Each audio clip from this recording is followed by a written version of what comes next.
This week's episode is brought to you by the Communicore Weekly Patreon page. Help support the show and get some extra content like songs and videos. Visit patreon.com/Communicore Weekly to find out more. Communicore Weekly. Come on and get geeky with Bible round boats and five-legged goats. Communicore Weekly. You might get some freaking. You waited all week. I'm sure you already know this. Greatest online show.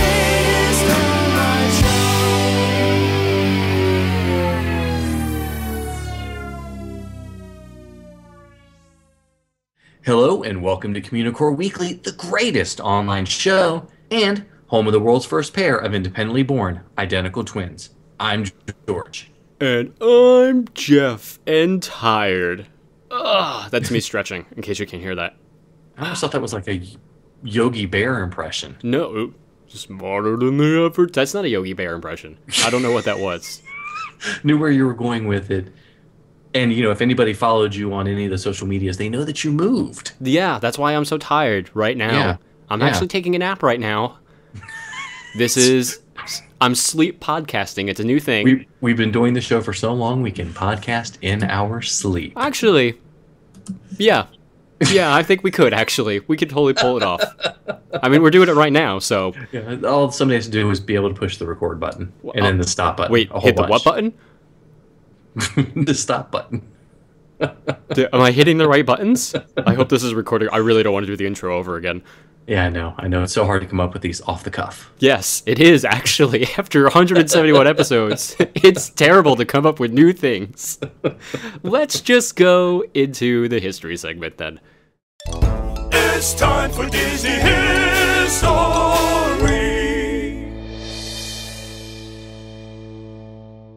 In 2009, Disney bought Marvel Entertainment for about $4.2 billion. That's a lot of money. I'm actually doing the Dr. Evil thing right now, but Yeah, nobody can see it. I wondered, because when I was typing that out, I thought, I wonder if he's going to do that. I am, but nobody can appreciate it but me. That's okay. Anyway, $4.2 billion.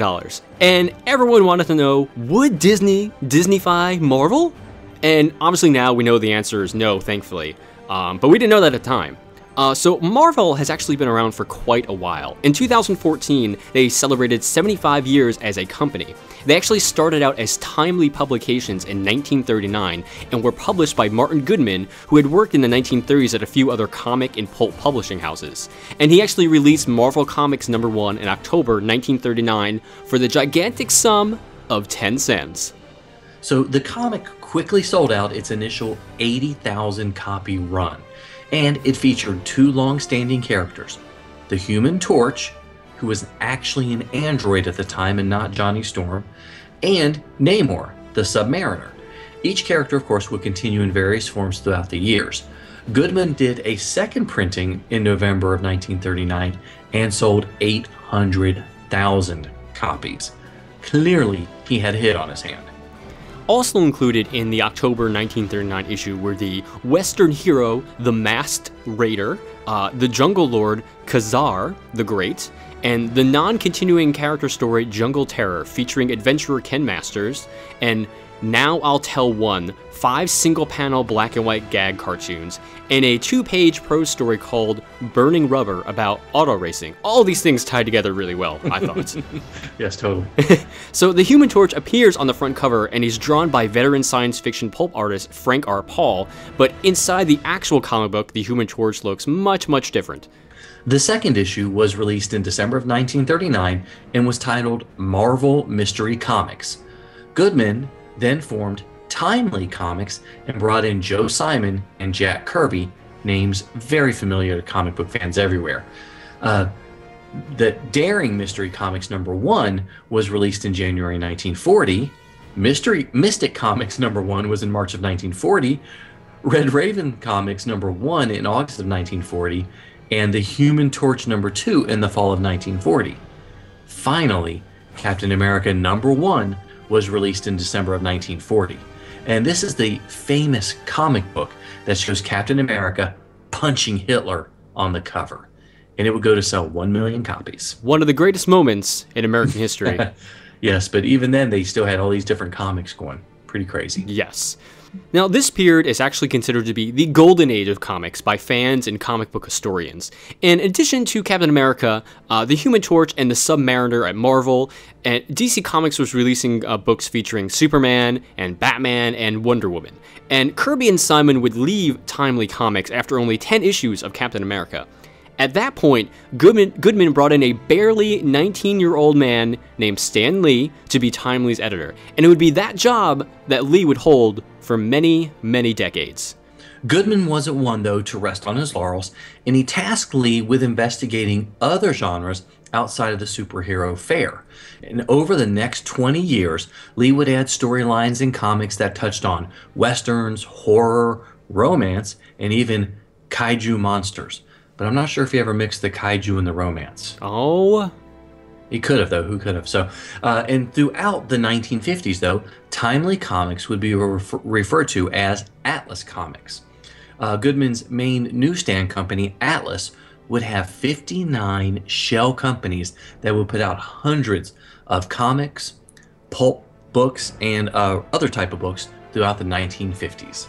Now, Atlas did try and reinvent the superhero comic in 1953 and 1954 with the Human Torch, the Submariner, and Captain America, but they all fell flat. And in 1961, Goodman asked Lee to look into the superhero genre again, which kind of led to the beginning of Marvel Comics.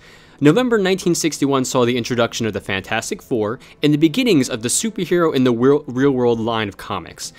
Lee and Kirby, essentially, led the company to create the Marvel Universe that ties all the heroes together in these real-world situations. So during the 1960s, Marvel saw tremendous growth with its superheroes. We saw the Hulk, Thor, Iron Man, Daredevil, Spider-Man, Ant-Man, the X-Men, Daredevil, and the Silver Surfer go head-to-head with villains like Doctor Doom, Magneto, Galactus, Loki, the Green Goblin, and Doc Ock, or Dr. Octopus. Marvel was lauded for creating heroes that looked and sometimes acted like villains, as well as for addressing real-life issues. Now, just for the record, we obviously feel that Daredevil is so important that George named him twice. I did say him twice? You did. Well, with the new Netflix thing coming up. Subtle advertising for the Netflix series. Yeah, they're this week's sponsor, right? Yeah, something like that. Okay. So in 1968, things got a little bit odd. Goodman actually sold Marvel and several of his other publishing lines to the Perfect Film and Chemical Corporation, which sounds like a great place to sell a comic book company to. Goodman stepped down as the publisher in 1972, and his son, Chip, was briefly the publisher until Stan Lee took over.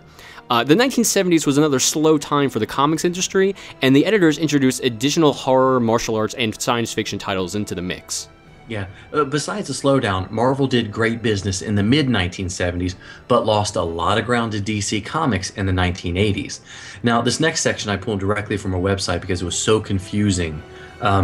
Marvel Entertainment Group was formed on December 2nd, 1986 as the parent company of Marvel Comics and Marvel Productions. It was then put up for sale as part of the liquidation of its then parent corporation, Cadence Industries, and sold in 1986 to New World Pictures.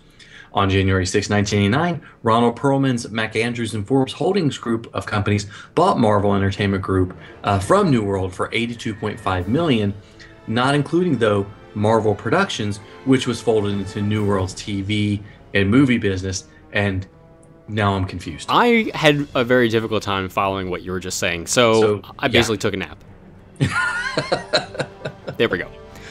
It doesn't seem to get any better for us trying to explain things, but Marvel had incredible success in the early 1990s. They released Marvel Universe cards and a ton of variant covers, special issues, crossovers, and expansion of the entire Marvel Universe.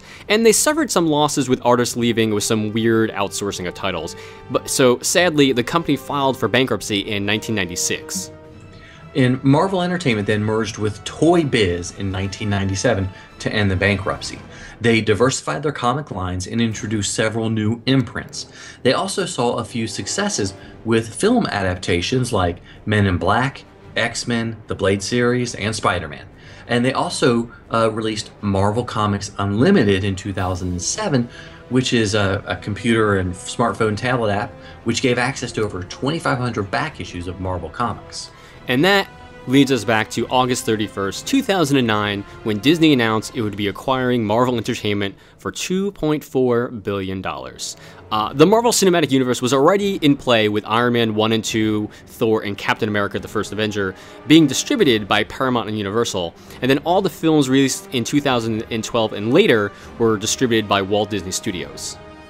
Yeah, there were a lot of things that we just didn't have the time to cover in this segment. And we know that a lot was left out, especially a lot of the crazy stuff with Stan Lee in the 70s. There were other smaller acquisitions that pushed the business forward, and a lot of different comics in the 1940s, 50s, and 60s that we couldn't even think about mentioning. Yeah, I mean, the entire Marvel brand company is humongous, and it always has a lot going on. I mean, we're really glad that it's part of the Disney conglomerate now, and, I mean, we can't wait to see more films and future theme park attractions or whatever else Marvel has in store. And we do like that Disney didn't Disneyfy Marvel, like, let them do their own thing, which I think is still doing some pretty good stuff. I mean, yeah, there's some clunker storylines in there. I read comics, I'm a nerd, deal with it, but I think Marvel's still pretty good. Yeah, I mean, they just left them alone. They've let them bring in their own talent, some incredible names to Leave write Marvel and alone! That's a reference only the internet will get from 5 years ago. Yeah, from the fanboys. But, they've done a great job of just letting Marvel do what they do best. And honestly, that's something that Iger's really good at, acquiring companies and just saying, keep doing what you're doing. So hopefully we'll get some more good movies. But we want to know what you think about all the Marvel history and Disney's acquisition of Marvel. Call us on the Communicore Weekly Hotline at 424-785-4628. That's 424-785-GOAT. He's a nerd, he's a geek, but we all like to hear him speak. So listen up to the words from his speech. It's George's Book of the Week. Just like a lot of other Disney fans, I am super excited about the release of the Tomorrowland film. And no, this is not a review of the Tomorrowland film, but after reading Disney's Before Tomorrowland, I am super duper excited about the release of the Tomorrowland film. From the brief glimpses in the Tomorrowland teaser trailers, you really get the idea that a lot of the film is based on some sort of futuristic society, Tomorrowland, duh. And it's almost one that's sort of based on Walt's visions for Epcot Center. The book, Before Tomorrowland, is a really great read on so many levels, and the biggest question I've received is if you need to read it before seeing the film. Honestly, the answer is no. I mean, you're not going to learn any more secrets about the film since it takes place during the book takes place during the 1939-1940 New York World's Fair and the world's first science fiction convention, which is way before the film takes place. But that said, it will deepen your appreciation of the Plus Ultra Society and the work they do, which plays into the upcoming film. But for the book itself, I mean, I didn't think I can be any more excited for Tomorrowland. And then I read Before Tomorrowland, and I got even more excited for Tomorrowland. It was fantastic. And we are getting paid a nickel for each time we say Tomorrowland. So, just in case. Now, I thought, personally, the book did take a few chapters to get started. But, they're trying to get that story going, trying to introduce you to the characters. But once the story really fell firmly in place, the action and intrigue started. The Plus Ultra group is made up of very forward thinkers who want to make the world a better place. You've got people like Nikola Tesla, Howard Hughes, and Amelia Earhart. They make up part of the secret society.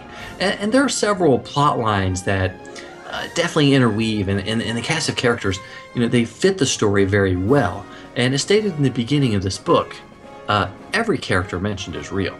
Well, the real historical figures, if you will. Yeah. True. The two lead characters are inventions by the author Jeff Jensen, but to me, I mean, they're really so three-dimensional. They kind of are like real people. He did such a good job at developing these characters. Unfortunately, Jeff Jensen's wife passed away from terminal cancer not too long ago, but he kind of used that knowledge and the pain and the hurt for his main characters, and it really made them seem even more real. And not many writers can do that and do it well, so it was really amazing to see that. And I mean, I've been a fan of Jeff Jensen since he was working for Entertainment Weekly and he was covering Lost and everything. So I'm predisposed to like his writing, but I think he did a great job here. So my only natural response is 4, 8, 15, 16, 23, 42. I'll see you in another life, brother. That's right. If anything happens to me, George Taylor is my constant. Yes, in the Disney universe. Yes. So, well, I thought the book itself was put together so very well. Really reminded me a lot of some of the earlier science fiction from the 30s and the 40s. Stuff that was serialized. Each chapter had a title and a subheading, and the subheading would give you a bit of insight, what to expect in the chapter itself. And there were some really great black and white illustrations scattered throughout the book that were done by Jonathan Case, who's well known for a lot of other work. And they look like simple pen and ink, but they really help add a lot to the story. Yeah, and again, we can't stress enough that you won't learn really any new tidbits about the upcoming film in this book, but it does really lay the groundwork for the amazing world that we're going to see on the screen soon. I mean, the Plus Ultra folks were using the 1939-1940s World Fair to reveal their work to the world, which I think may tie into the 1964-65 World's Fair connection of the new film. But, I mean, it's so cool that in the book they had all these great historical minds working together in this one place, and, yes, someone of that group may have died before the setting of this book, but, there's an explanation for that. But it's amazing to see them interact together to work for a better world, and also to see them fight because of it. What they're going after. So, I really got the feeling that people that read Before Tomorrowland, How many nickels we up to now? Oh gosh, I have no idea. So if you read the book Before Tomorrowland before you go see the movie Tomorrowland, that you will gain some insight into the film. It really feels like it's being set up that way, that there's a lot of backstory that will be covered. I am so even more excited to see Tomorrowland now after us reviewing this book now. I know. Is it May 22nd yet? How about now? Gosh, for some people it probably is. Oh my! So how was the film? Tell us. Tell us right now. Quick, to the Swan Boat Time Machine. From us, that is 2 Faustian thumbs up from your friends at Plus Ultra. Yay. Yay. You don't know what you know till we know you. You just don't know. Here's one little fact we bet you didn't. One little fact we bet you didn't know.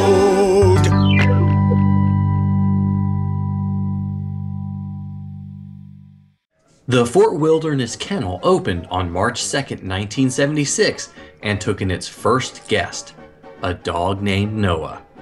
Now, we know it, you. If it's a legend that you seek, come on and take a peek at the window of the week. At the Magic Kingdom at Walt Disney World, you'll find this window, and it says, Olsen's Imports, Souvenirs, Novelties, World's Largest Collection of Keychains, Jack Olsen, the Merchant Prince. Now, Jack Olsen started as a background artist for Walt Disney Studios in 1955, and soon he became the manager of the stores at Disneyland due to his background in operating art supply stores and galleries in Los Angeles. And in 1960, he was moved to the merchandising department as manager of product and product design and development. By 1970, he was the vice president of merchandising, and his window alludes to the fact that he kept the stores stocked with all the souvenirs and novelties that guests would want to bring home, especially keychains. Sometimes you might see it, sometimes you don't. Hey, look, what's that? It's a 5-legged goat. Now, before you had to blast Zurg and his minions in Buzz Lightyear's Space Ranger spin at Walt Disney World's Magic Kingdom, there was If You Had Wings. But we don't care about that right now. We want to talk about Dream Flight, and Delta Dream Flight, and Take Flight, which came after If You Had Wings. Now, you see, there were some cutout chickens that were featured in those 2 rides that somehow got on a rocket ship and blasted into space and are now helping Buzz Lightyear, because in the volcano room of Buzz Lightyear Space Ranger Spin, directly in front of the Star Cruiser, you will find these now space chickens fighting the good fight and paying tribute to the airline attractions that came before it. So I wonder if you get points for zapping them. I don't think there's any things on them. Maybe. It's just Probably mean to not. shoot chickens, guys. Don't shoot chickens. We've just... hope there's not like a chicken shooting group we've just offended. We may have. If there's any chicken shooting groups that listen to this podcast, I apologize, but I'm not going to shoot a chicken. Real or cardboard cutouts. Yes. Okay. So let's move along. Let's talk about this week's prize winner for the Year of a Million or So limited time cadets. There's still time for you to become part of the celebration. Yes, I'm talking to you, not Jeff, but all the cadets listening. Send an email to communicoreweekly@gmail.com. Give us your name, your address, so stuff can be mailed to you. Yeah. And your birthday, so other things can be mailed to you. That sounded very nefarious. It did, but I didn't mean it to sound. Okay, just to be clear, we're not sending like weird cardboard cutout chickens that somebody had shot. So exactly. So email all those cool things to communicoreweekly@gmail.com to be part of this year's celebration. We're not quite halfway through. We've given away so many awesome prizes and people love it. But this week's prize is a copy of the book Before Tomorrowland. Wow. Before Tomorrowland, courtesy of Disney Press. Thank you very much, Disney Press. This week's winner is Jennifer S. from Bakersfield, California. Hooray! Yay! We do need to get some like clapping noises. I mean, I have some, and I really should edit them in, but I just don't. Takes too much time. I mean, just dropping that sound file in and you doing that. I mean, come on, let's be honest. I'm not gonna do it. It's hard enough to remember to put the theme music and the bumpers in, right? Wait, what? There's what? Just kidding, guys. I do it. I really like doing it. A whole episode with no bumpers. No, then Andy will beat us up. Just pure silence. I even forget to put the dialogue in. Exactly. Well, anyway, thank you guys so much for watching and listening to another episode of Communicore Weekly. However you absorb the show, whether you're listening or iTunes or watching on YouTube, leave us a comment or give us a rating. We'd love to hear what you think about it. Yep. And besides joining or entering the contest, the Year of a Million or So limited time cadets, email us at communicoreweekly@gmail.com just to say hello, send us cool photos, tell us what's going on. Hashtag SupCorey. Oh, that's right. Forgot about that. You can also like us on Facebook at facebook.com/CommunicoreWeekly. Yep, you can follow us on Twitter and Instagram. I'm at ImagineNerding. He's at Jeff Heimbuch, and put in that SupCorey hashtag so that Corey Celeste will know that you're talking about. She's going to hate us, and she is. It's okay. This is why we're friends. That's exactly. Also, give us a call on the Communicore Weekly Hotline at 424-785-4628. Yep, and be sure to visit CommunicoreWeekly.com and check out the Communa store. You can buy some awesome t-shirts and get a copy of Communicore Weekly, the musical. And, of course, send a self-addressed stamped envelope to Communicore Weekly, P.O. Box 432, Orange, California, 92856, and I will send you your official cadet membership card, Communicore Weekly stickers, all that fun stuff. Yeah, and didn't you have a cadet whip out his card a week or two ago? I did. At WonderCon, I had a cadet whip out his card, and it was so cool that he had his membership card in his wallet.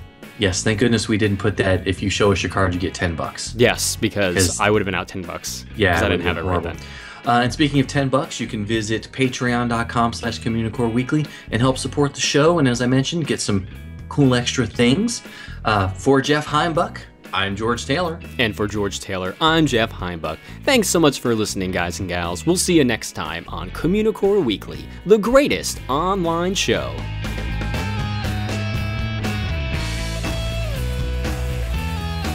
You Lord.